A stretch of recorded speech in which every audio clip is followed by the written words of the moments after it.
18절 말씀에 보면 이른 아침에 예수님께서 성으로 들어가시고 계셨습니다. 아침에 일찍이 새벽기도 가듯이 성으로, 예루살렘 성으로 들어오고 계셨으니까 예수님께서 분명히 시장하셨을 거예요. 아침에 배가 고프셔서 무엇이 먹을 것이 있나 해서 보니까 길가에 무화과 나무가 있었습니다. 그 당시에 사람들은 길가에 있는 무화과를 따서 시장할 때 따서 먹기도 하고 그랬는 것 같아요. 그래서 길가에 한 무화과 나무가 있길래 우리 예수님께서 무화과가 있나 보니까 무화과가 없어요. 하나도 없어요. 잎사귀는 무성한데 무화과가 하나도 없어요. 그래서 19절 말씀에 보면 우리 예수님께서 무화과를 향해서 저주를 하셨어요. 이제부터 영원토록 내가 열매를 맺지 못하리라. 이렇게 예수님께서 무화과를 향해서 저주를 하셨어요. 이 이야기는 우리가 생각해보면 참 이상하다. 그 예수님께서 왜 애꿎은 무화과 나무를 저주해서 열매가 맺히지 못하도록 영원히 열매를 맺히지 못하도록 하셨나? 좀 이상하다. 암만 생각해도 이 말씀이 잘 이해가 가지를 않아요. 왜 예수님께서 무화과 나무를 저주하셨어요? 무화과 나무가 죄를 지은 것도 아니고. 그런데 더욱더 이상한 것은 마태복음 21장 오늘 본문 말씀과 병행 귀절이 되는 마가복음 11장 13절 말씀에 보면 무화과가 없는 이유가 있어요. 무화과가 이는 무화과의 때가 아님이라고 그랬어요. 무화과 열릴 시절이 아니기 때문에 무화과가 없었던 거예요. 그런데 왜 예수님께서 무화과 나무를 향해서 저주를 하셨나? 아무리 생각해도 이 말씀을 참 이해하기가 어려워요. 우리는 성경을 해석할 때 문자적으로 성경을 해석할 수도 있고, 문자적으로 잘 문법을 따져가지고 문맥상에서 앞뒤 귀절을 잘 연구를 해서 해석을 해야 되고, 또는 때로는 보면 예수님께서 말씀하실 때 비유적으로 말씀하실 때도 있어요. 오늘 분명히 보면 오늘 본문 무화과 나무가 영원히 저주를 받는 이 일의 사건은 말이죠. 우리가 비유적으로 해석하지 않으면 해석할 길이 없어요. 그러므로 오늘 예수님으로부터 저주를 받아서 영원히 열매를 맺지 못한 잎만 무성한 무화과 나무가 누구를 나타내는가? 여기에 초점을 맞춰야 돼요.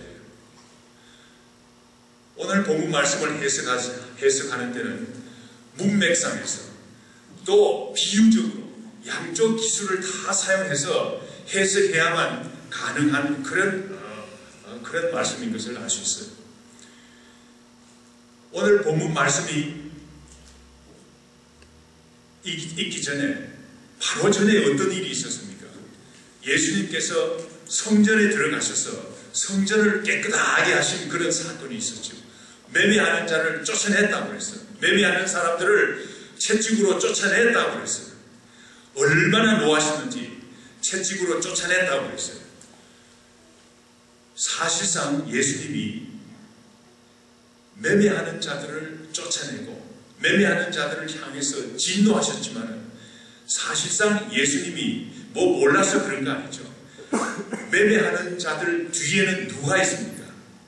누가 있느냐 하면 매매하는 자들은 그저 그냥 대제사장들과 서기관들이 말이죠. 그 장로들이, 서기관들이 허락했기 때문에 와서 장사를 하는 거예요.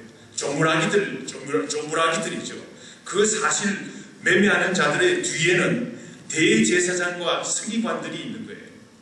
그래서 보면 성전을 깨끗하게 하신 이 사건 보면 예수님께서 매매하는 자들에게 진노를 하시고 쫓아냈지만은 그 후에 15절 말씀 이후부터는 보면 예수님께서 대제사장들과 서기관들과 말씀을 나누는 것을 볼 수 있어요. 대제사장과 서기관들은 어떤 사람들입니까? 예수님께서 성전을 깨끗하게 하신 일을 이상한 일로 보았어요. 이게 말이 안 되죠. 대제사장은 성전을 깨끗하게 해야 될 책임이 있죠. 성전을 거룩하게 해야 될 책임이 있죠. 예수님께서 오히려 성전을 깨끗하게 하셨는데 대제사장들과 서기관들은 이 일을 이상한 일로 보았다 하고 21장 15절 말씀에서 증거하고 있어요. 그럴 뿐만 아니라 예수님께서는 하나님의 아들인데 호산나 어린아이들이 호산나 다윗의 자손이여 하고 예수님을 찬양하는 것을 보고 어린아이들을 보고 노했다 하고 그랬어요.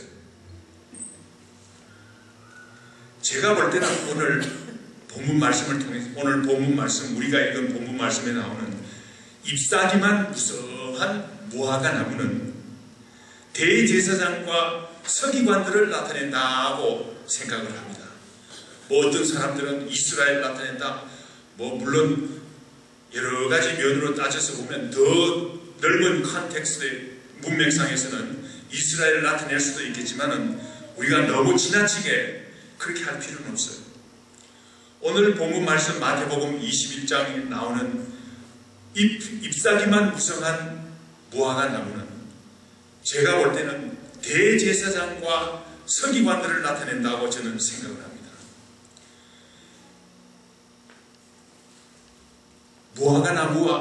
무화과나무 잎만 무성한 무화과나무의 비유, 이 비유와 성전을 깨끗하게 하신 예수님께서의 사건과 밀접한 관계가 있다고 생각하는 또 하나의 다른 이유가 있어요.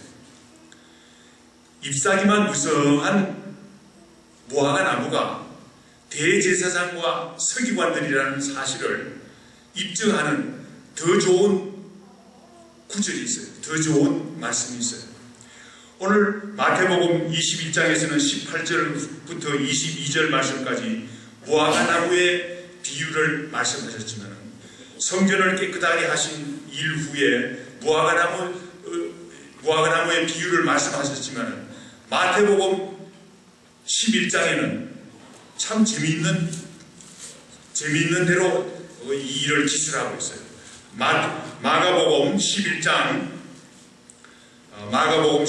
12절 한번 찾아보겠습니다. 마가복음 11장 12절 말씀 다 찾으시기 바랍니다. 다 찾으시고 한번 우리 마가복음 11장 12절에서부터 14절 말씀까지 한번 교독하도록 하겠습니다.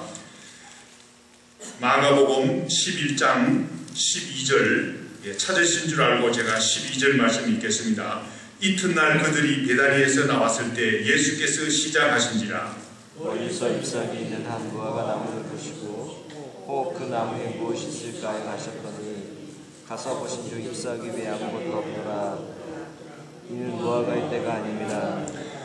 예수께서 나무에게 말씀하여 이르시되 이제부터 영원토록 사람이 내게서 열매를 따먹지 못하리라 하시니 제자들이 이를 듣더라. 자, 잠시 거기서 스탑하시고요. 12절에서부터 14절 말씀까지 무화과나무의 비유를 이야기하고 있어요. 그런데 갑자기 15절에서부터 19절까지 예수님께서 성전을 깨끗하게 하신 이 얘기를 하고 있어요.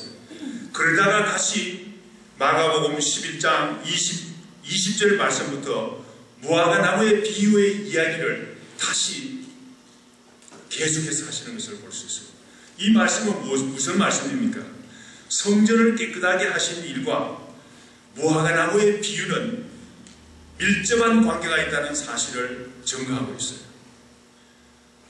성전을 깨끗하게 하신 일에 예수님을 반대하고 예수님을 대적한 사람이 누굽니까? 대제사장과 서기관들이죠. 예수님께서 분명히 무화과나무의 비유를 이야기하실 때는 잎이 무성한 무화과나무가 누구냐? 대제사장들과 서기관들을 이야기하는 것으로 저는 분명히 믿습니다. 그럴 뿐만 아니라 다시 마태복음으로 돌아가겠어요. 다시 마태복음으로 돌아가는데 마태복음 21장 무화과나무의 비유 다음에도 보면 어떤 이야기가 나옵니까? 대제사장과 백성의 장로들, 서기관들의 이야기가 나와요. 그러면서 예수님께 대제사장과 백성의 장로들이 예수님께 도전을 합니다. 내가 무슨 권위로 이런 일을 하느냐? 왜 성전을 깨끗하게 하기 위해서 그렇게 일을 하느냐? 이 말이죠. 누가 이 권위를 내게 주었느냐? 이렇게 예수님께 도전하는 것을 볼 수 있어요. 예수님은 이런 사람들을 향해서 대제사장들과 서기관들, 하나님의 일을 방해하는 대제사장들과 서기관들을 향해서 잎사귀만 무성한 무화과나무라고 예수님께서 분명히 나타냈을 줄 믿습니다.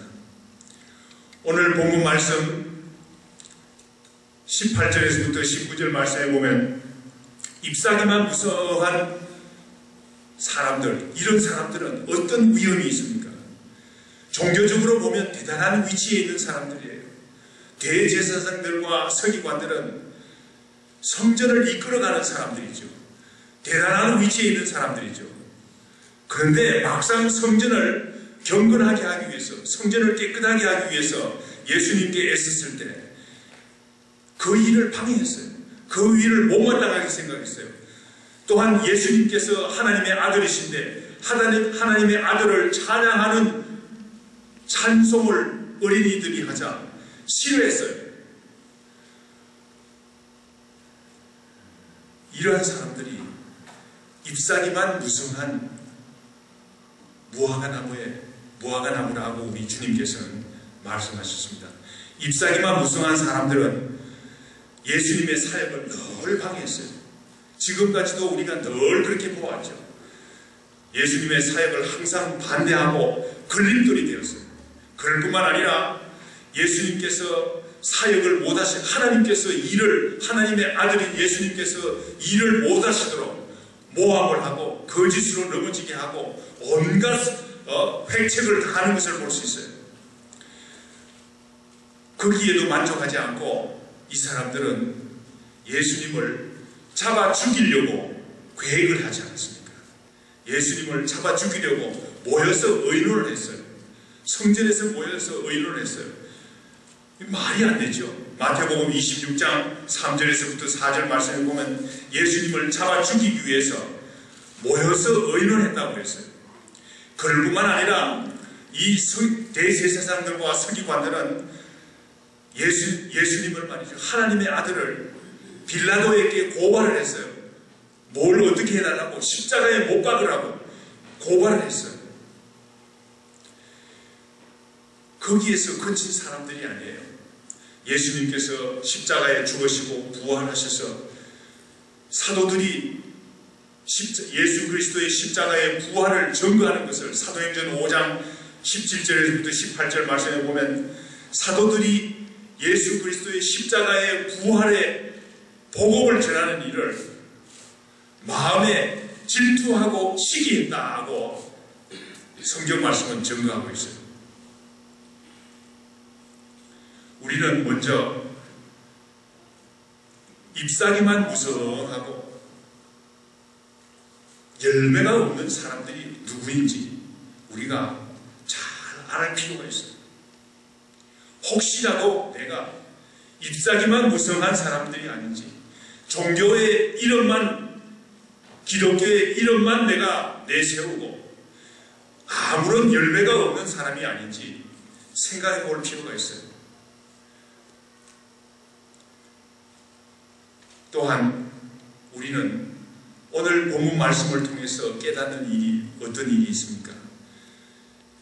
잎사귀만 무성한 사람들의 유혹에 넘어가지 않아야 되겠어요.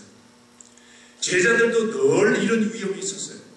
제자들도 잎사귀만 무성한 대제사장들과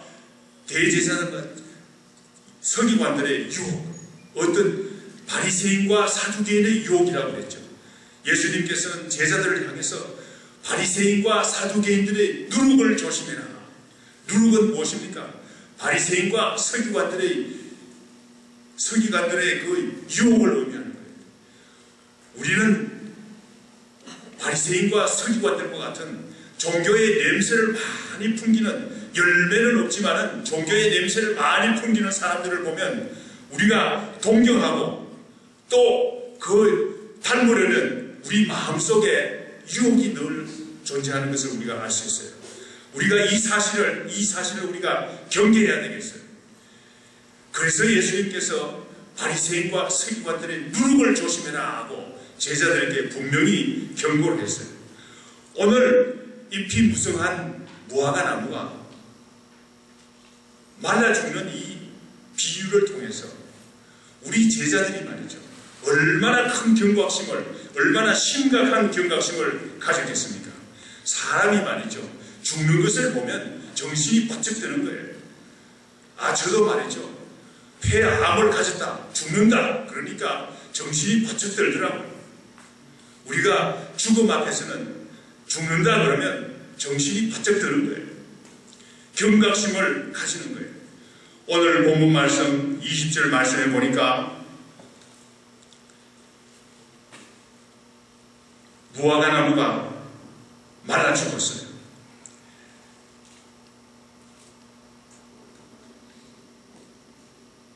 예수님께서 열매 맺지 못하는 잎사귀만 무성한 무화과 나무를 저주할 때 이 무화과 나무가 죽었어요. 말라 죽었어요.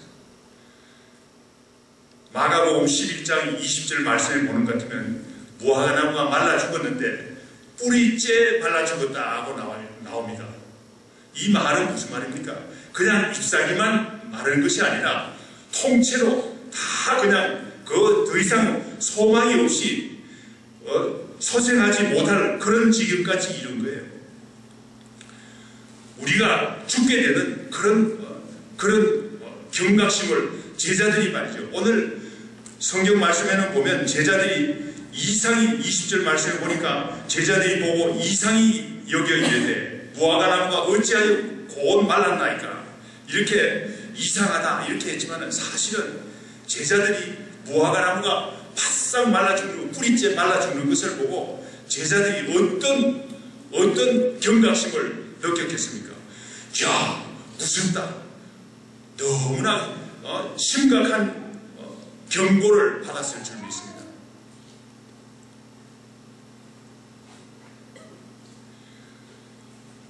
우리는 오늘 무화과 나무의 비유를 통해서 잎사귀만 무성한 무화과 나무가 말라 죽은 이 사건을 통해서 우리는 심각한 경계심을 우리가 가져야 되겠어요. 열매 맺지 못하는 무화과 나무가 어떤 일이 일어나는지 우리가 분명히 깨닫고, 나도 혹시라도 열매 맺지 못하는 무화과 나무가 아닌지 우리가 생각해 볼 필요가 있어요. 나 자신을 돌아볼 때 목사라고 말은 하지만 열매가 없는 신앙생활을 해오는 이 일이 얼마나 안타까운 일이죠. 우리 교회를 볼 때도 우리 교회가 더 많은 열매들을 맺어야 되겠어요. 우리 주님께서는 무화과 나무를 향해서 무엇을 찾습니까?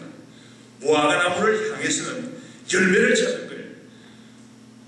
우리 신앙인들을 향해서 우리 주님께서 무엇을 요구합니까? 열매를 요구하는 거예요.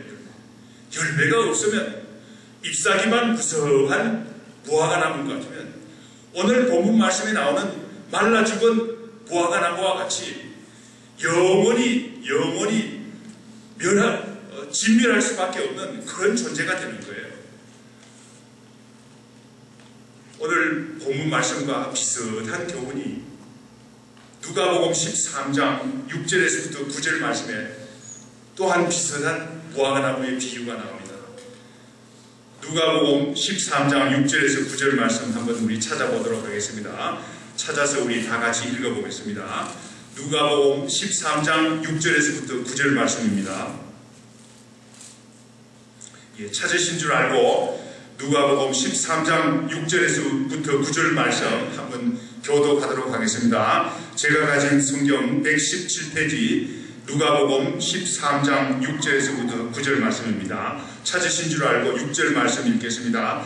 이에 비유로 말씀하시되 한 사람이 포도원에 무화과나무를 심은 것이 있더니 와서 그 열매를 구하였으나 얻지 못한지라.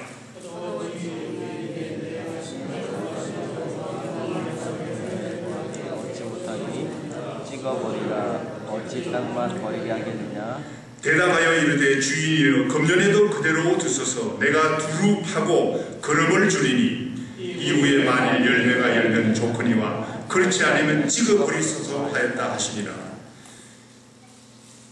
포도원의 주인이 있었어요. 포도원의 주인이 있었는데 포도원에다가 무화과나무를 심었어요. 왜 포도원에다가 무화과나무를 심었겠습니까?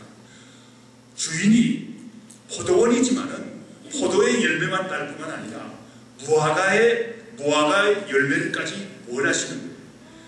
우리 교회는 목사도 있고 장로도 있고 집사도 있고 여러 종류의 사람이 있어요. 장사하는 사람도 있고 학교 다니는 사람도 있고 여러 가지 사람들이 있어요. 하나님께서는 우리 주님께서는 여러 가지 다양성 있는 열매를 얻기를 원하시는 거예요. 포도원 밭 주인이 무화과나무를 심었어요. 왜 무화과나무를 심었습니까? 무화과의 열매를 얻기 위해서 무화과 열매를 심었죠. 포도원이지만 무화과나무의 열매를 심었어요. 그런데 3년째 와서 무화과나무를 보았지만 열매가 없어요. 그래서 주인이 화가 났어요. 이 무화과나무는 아무 일도 못하는구나. 열매도 맺지 않고 그냥 자리만 차지하는구나. 땅만 버린다. 뭐 또 말은 안 했지만 물만 버린다. 물만 흡수해서 포도나무들이 마셔야 될 물을 못 마시게 하는 그런 역할만 한다. 땅만 버린다. 이렇게 주인이 진노하셨어요. 그래서 과수원지기에게 말했어요. 무화과나무를 찍어버리라. 그런데 과수원지기가 주인에게 말씀했습니다. 근본에도 한 번만 참아주세요. 한 번 그대로 금년에도 그대로 두시면 제가 한 해 더 땅을 파고 거름을 더 많이 주어서 잘 갖고 보겠습니다. 그러면 만약에 열매가 맺히는 것 같으면 좋은 일이고 만약에 열매가 맺지 않는 것 같으면 찍어버리면 되지 않겠습니까? 과수원지기의 호소에 우리 포도원 주인이 동의한 것으로 나와 있습니다.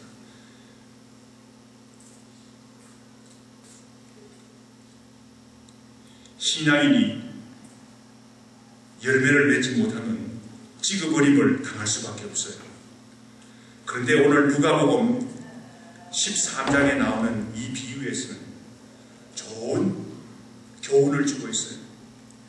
13장 5절 말씀을 보면 13장 5절 말씀을 보면 어떤 말씀이 있습니까?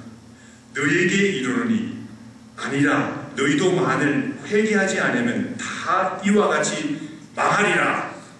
이에 비유로 말씀하시되 6절 말씀 이에 비유로 말씀하시되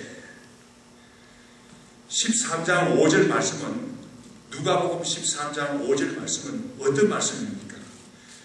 1절에서부터 4절 말씀에 나오는 말씀에 코멘트도 되지만 또한 13장 6절에서부터 9절 말씀 무화과나무가 열매를 맺지 못하는 그 이유에 대해서 설명하고 있어요.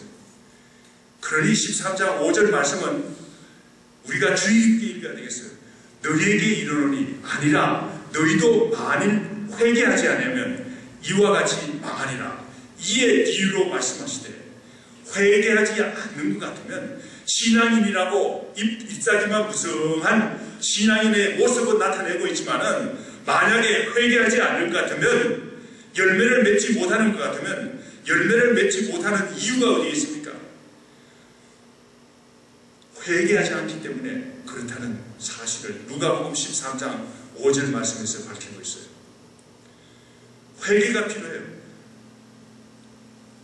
우리는 신앙인으로서 잎사귀만 무성한 열매를 맺지 못하는, 왜 내가 열매를 맺지 못하는가? 회개하고 하나님께 간구해야 될 필요가 있어요. 마태복음으로 다시 돌아옵니다. 21장 21절에서부터 22절 말씀, 회개의 기도에 대해서 이야기하고 있어요. 오늘 본문 말씀이 이해하기가 어려운 그런 내용이 바로 또 여기에 있습니다. 예수님께서 갑자기 기도에 대해서 이야기를 하고 있어요. 믿음에 대해서 이야기를 하고 있어요. 이것은 무엇을 말합니까?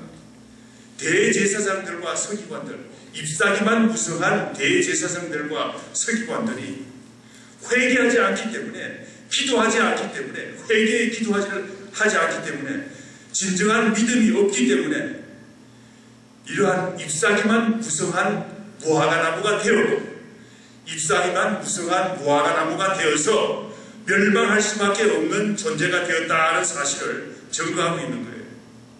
오늘 본문 말씀 21절 말씀에 보면, 21절 말씀을 잘 읽어보면 문자적으로는 제자들이 무화과나무가 말라 죽는 것을 보고 대단히 놀랐어요. 대단히 놀랐는데 문자적으로 21절 말씀을 보면 예수님께서 말씀하시는 그 내용이, 너희들이 믿음만 있으면 무화과나무가 말라 죽는 것 같은 이런 기적적인 능력을 너희들도 행할 수 있다, 이렇게 말씀하셨지만은 21절과 22절을 문맥상에서 살펴보는 것 같으면 그 말씀이 아니죠. 열매를 맺지 못하는 것 같으면 말라 죽을 수밖에 없는 그런 잎사귀만 무성한 나무지만은 회개하고 기도할 때에 열매 맺는 나무가 될 수 있다는 사실을 증거하고 있어요.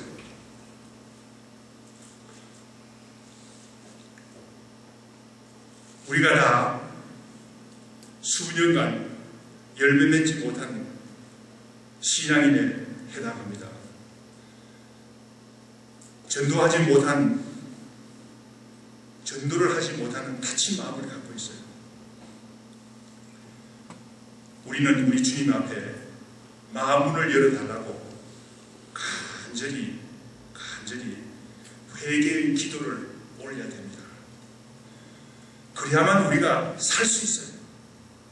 그렇지 못하는 것 같으면, 무감각한 신앙인인 것 같으면, 잎사귀만 무성한 신앙인이 되는 것 같으면 우리는 무화과나무가 말라 죽은 것 같이 대제사장과 서기관들이 영원히 멸망할 수밖에 없는 것 같처럼 우리도 멸망의 길에서 돌이킬 수 없는 결과를 맞이하게 되는 것을 알아야 되겠습니다.